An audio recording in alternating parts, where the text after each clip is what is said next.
I need to tell you about a crisis that is unfolding in slow motion across every major city in America, and the institutions that financed it are running out of time.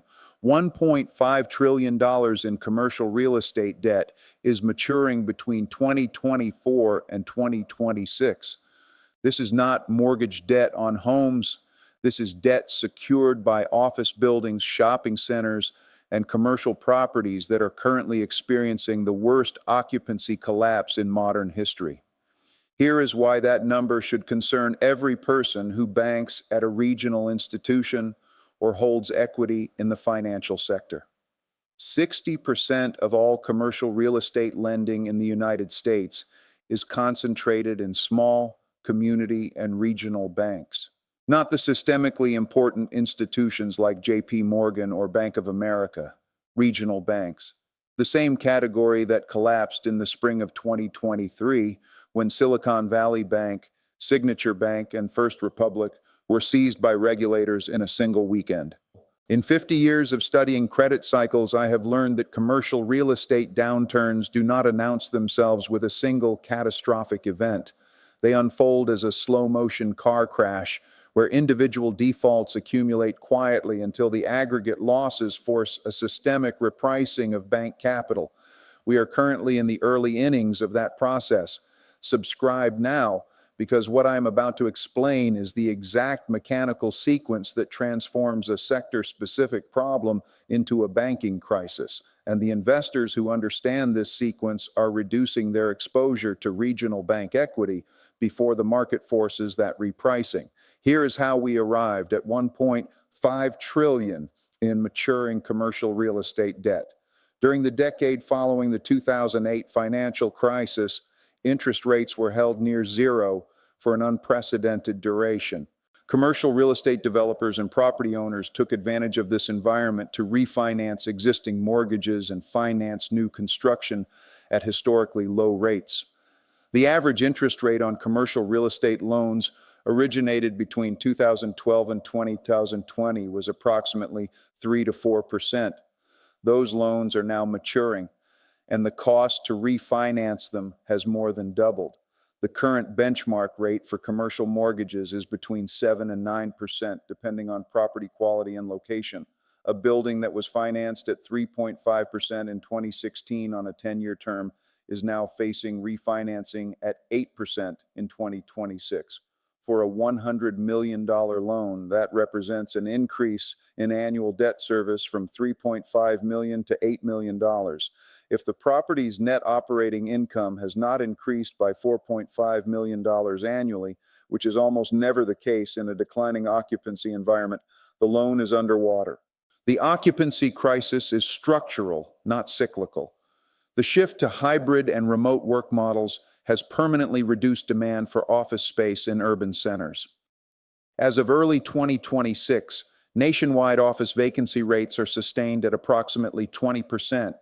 In major markets like San Francisco, Manhattan, and Chicago, certain submarkets are experiencing vacancy rates above 30%.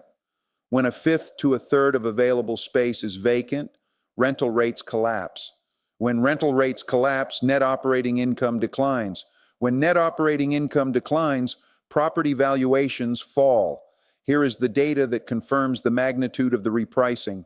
Commercial real estate valuations have declined by an estimated 25 to 40% from their 2021 peaks, depending on asset class and geography. Office properties have experienced the steepest declines. A Class A office tower in a central business district that was appraised at $200 million in 2021 is now worth $120 to $150 million. If that property has a $120 million mortgage maturing in 2026, the owner faces a brutal choice: inject 20 to 50 million in new equity to refinance, sell the building at a loss and recognize the impairment, or default and hand the keys to the lender. Increasingly, borrowers are choosing the third option. Strategic defaults, where the borrower voluntarily walks away from a property because it is cheaper to default than to inject new capital, are accelerating. Lenders are responding with extend and pretend strategies, modifying loan terms to avoid forcing defaults onto their books. Data from 2023 shows that over 41% of loans maturing that year were modified rather than repaid or refinanced. However, as the duration of the elevated interest rate regime persists into 2026, these temporary forbearance measures are losing efficacy. Lenders are being forced to recognize impairments and offload loans at steep discounts. Here is where the regional banking system becomes the point of maximum vulnerability. Federal Reserve data indicates that commercial real estate debt constitutes roughly 44% of total loans at regional institutions, compared to 13% at large banks. This concentration creates an asymmetrical risk profile. If 10% of a regional bank's commercial real estate portfolio defaults and recovery rates average 50 cents on the dollar, the bank faces a loss equivalent to 2.2% of its total loan book. For a thinly capitalized institution, that is enough to wipe out a significant portion of equity. The political and regulatory response to the 2023 regional bank failures has not addressed this structural vulnerability. The Federal Reserve created emergency lending facilities to provide liquidity, but liquidity is not the problem. Solvency is the problem. A bank that holds a $100 million loan secured by a property now worth $70 million is insolvent by that $30 million, regardless of how much short-term liquidity the Fed provides. Here is the contagion mechanism that I am watching. When a regional bank is forced to recognize significant commercial real estate losses, its stock price declines. Depositors, seeing the decline and reading headlines about potential instability, withdraw uninsured deposits. In the United States, the FDIC insures deposits only up to $250,000 per account. Any balance above that threshold is uninsured and at risk if the bank fails. Corporations, municipalities, and high net worth individuals hold billions in uninsured deposits at regional banks.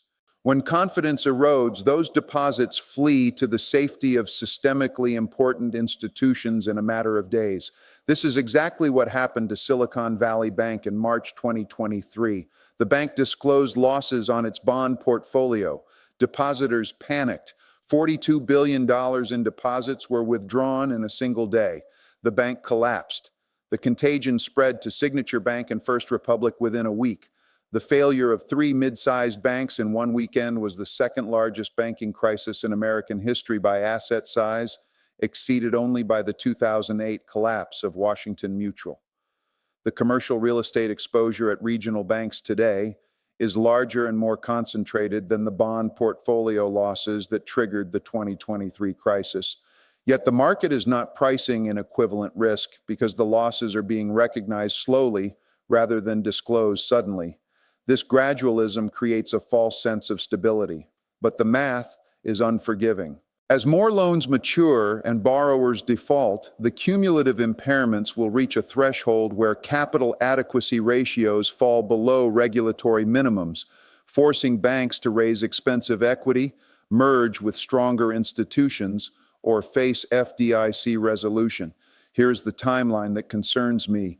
The peak maturity volume occurs in the second half of 2026 and the first half of 2027. Approximately $400 billion in commercial real estate debt matures in each of those 12-month windows. If refinancing markets remain frozen due to elevated rates and deteriorating property fundamentals, default rates will spike. Rating agencies are already forecasting that commercial mortgage-backed securities delinquency rates will rise significantly. The distress will not be evenly distributed. It will concentrate in regional banks with the highest exposure to urban office properties and in markets with the steepest declines in tenant demand.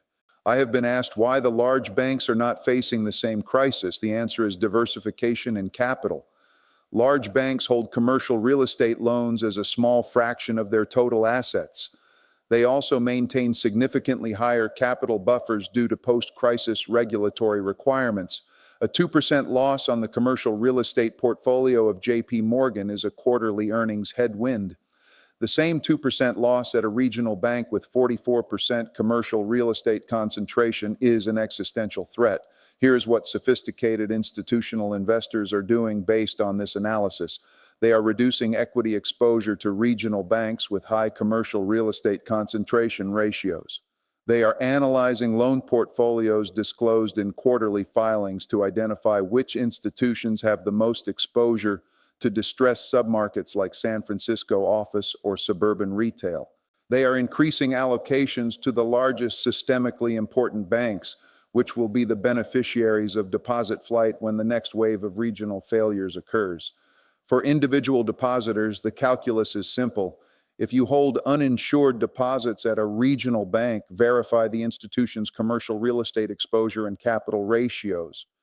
If commercial real estate loans exceed 40% of the total loan book and the bank operates in a market with high office vacancy, consider moving uninsured balances to a larger institution or splitting deposits across multiple banks to stay within FDIC limits.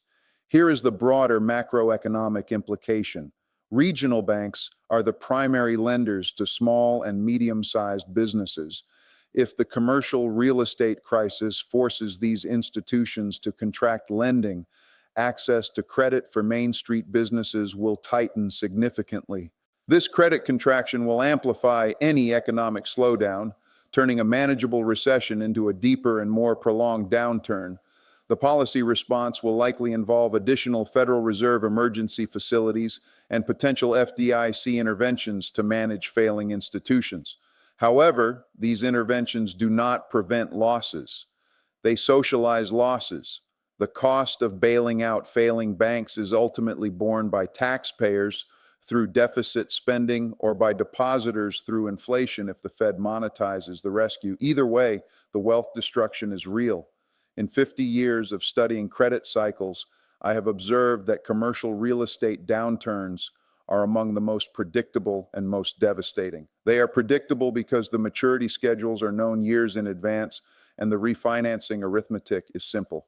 They are devastating because the losses concentrate in the institutions least able to absorb them, and the contagion spreads through the deposit system faster than regulators can respond. The $1.5 trillion commercial real estate maturity wall is not a hypothetical risk. It is a present reality. 60% of that exposure sits on the balance sheets of regional banks. The loans are maturing now. The refinancing environment is the worst in 15 years.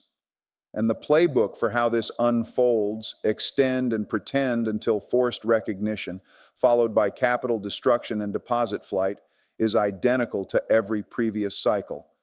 Subscribe now because the window to reposition is open today. When the headlines report the next regional bank failure, when depositors panic and withdraw billions in a weekend, when the FDIC is forced to intervene, that window will close. The investors who preserved capital did not wait for the crisis to be named. They recognized the pattern, understood the mechanics, and acted while the market was still pricing instability. The maturity wall is here, the exposure is concentrated, the losses are building. The question is whether your wealth is positioned on the right side of the banking system when the recognition phase begins.